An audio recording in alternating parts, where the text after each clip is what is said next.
మీకు వార్తలు రాయడం, విశ్లేషణ చేయడం వచ్చా? అన్యాయాన్ని ప్రశ్నించడం తెలుసా? ఇంకెందుకు ఆలస్యం? క్యూ న్యూస్ మిమ్మల్ని ఆహ్వానిస్తుంది. క్యూ న్యూస్లో పనిచేయటకు అనుభవం గల కంటెంట్ రైటర్స్ కావాలను. సంప్రదించవలసిన నెంబర్లు 8688926084. కురియన్ కమిటీతో నిన్న భేటీ కావడం జరిగింది. కురియన్ కమిటీతో అంటే వాళ్ళు పార్లమెంట్ ఎన్నికల వ్యవహారంతో పాటు పట్టభద్రుల ఎమ్మెల్సీ ఎన్నికల వ్యవహారాన్ని కూడా వాళ్ళు కొన్ని అడగడం జరిగింది. అడిగితే కొన్ని విషయాలు చెప్పడం జరిగింది. సో దాంట్లో ప్రధానంగా ఓటమికి గల కారణాలు ఏందనుకుంటున్నారు అని చెప్పి వాళ్ళు అడగడం జరిగింది. చాలా మంది ఓడిపోయారు కదా. ఓటమికి గల కారణాలు ఏందని చెప్పడంతో కొన్ని విషయాలు నేను వాళ్ళకి చెప్పడం జరిగింది. అలాగే ఓ నివేదిక రూపంలో కూడా ఇప్పటికే అధిష్టానానికి పంపించడం జరిగింది.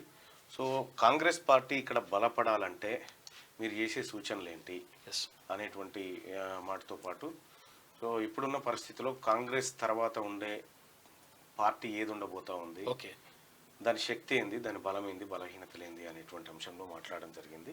సో కాంగ్రెస్ పార్టీ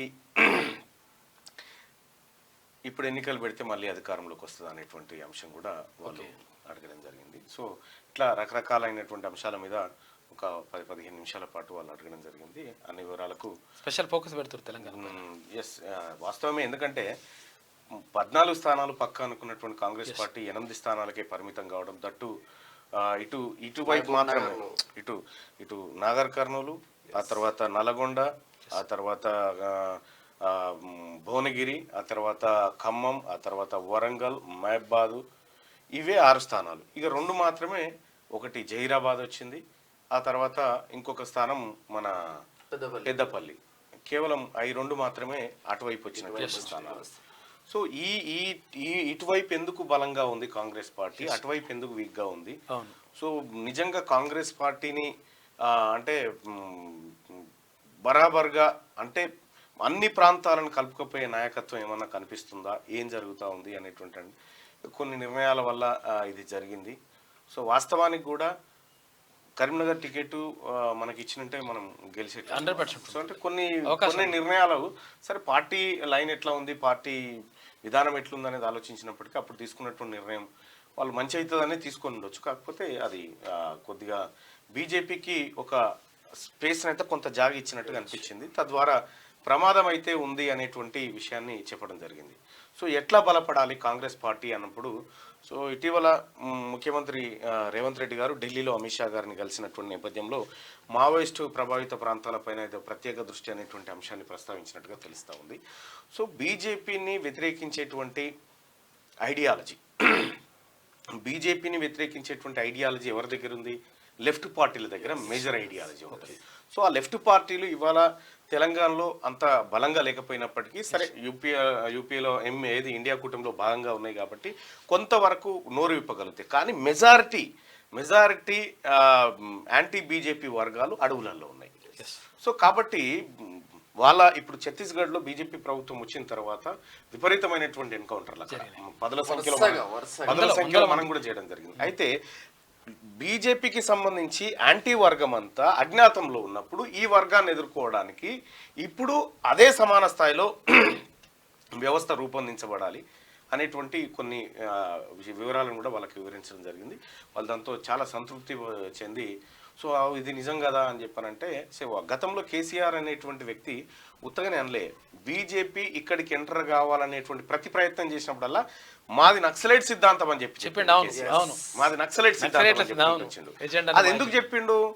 వాళ్ళ అధికారంలోకి వచ్చేది లేదు, ఏం లేదు, ఎవరు నక్సలైట్లు, కానీ వాళ్ళని ఎదుర్కొనేటువంటి శక్తులు వీళ్ళు కాబట్టి వీళ్ళ మద్దతు పరోక్షంగా కోరినట్టు అయిపోయింది. సేమ్ టైంలో ఇప్పుడు గతంలో కూడా కాంగ్రెస్ పార్టీ మావోయిస్టులతో చర్చలు జరిపింది, రాజశేఖర రెడ్డి హయాంలో చర్చలు జరిపింది. చర్చల తర్వాత సో ఇద్దరి మధ్యలో కొంత సఫలీకృతమైన, కొంత కాకుండా పోయినాయి.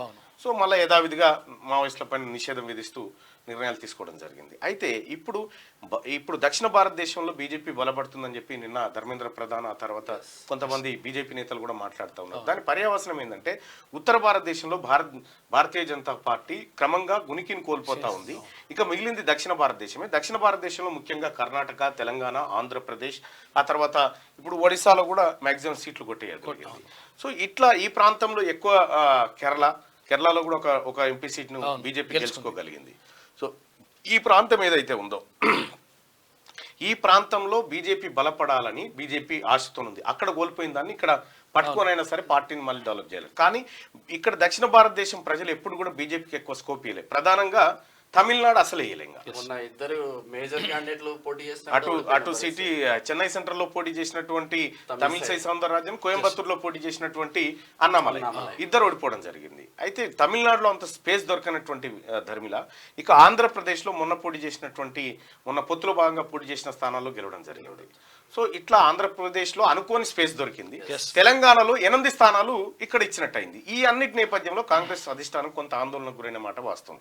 సో అందుకోసం అటు అధికారంలో ఉన్నటువంటి కర్ణాటకలో ఎక్కువ స్థానాలు కోల్పోవడానికి కారణం ఏంది, ఇక్కడ ఉన్నటువంటి తెలంగాణలో అధికారంలో ఉండి అది 3 నెలల వ్యవధిలోనే ఎక్కువ స్థానాలు ఎట్లా కోల్పోవడం జరిగింది అనేటువంటి దానిపైన ప్రధానంగా ఫోకస్ పెట్టారు.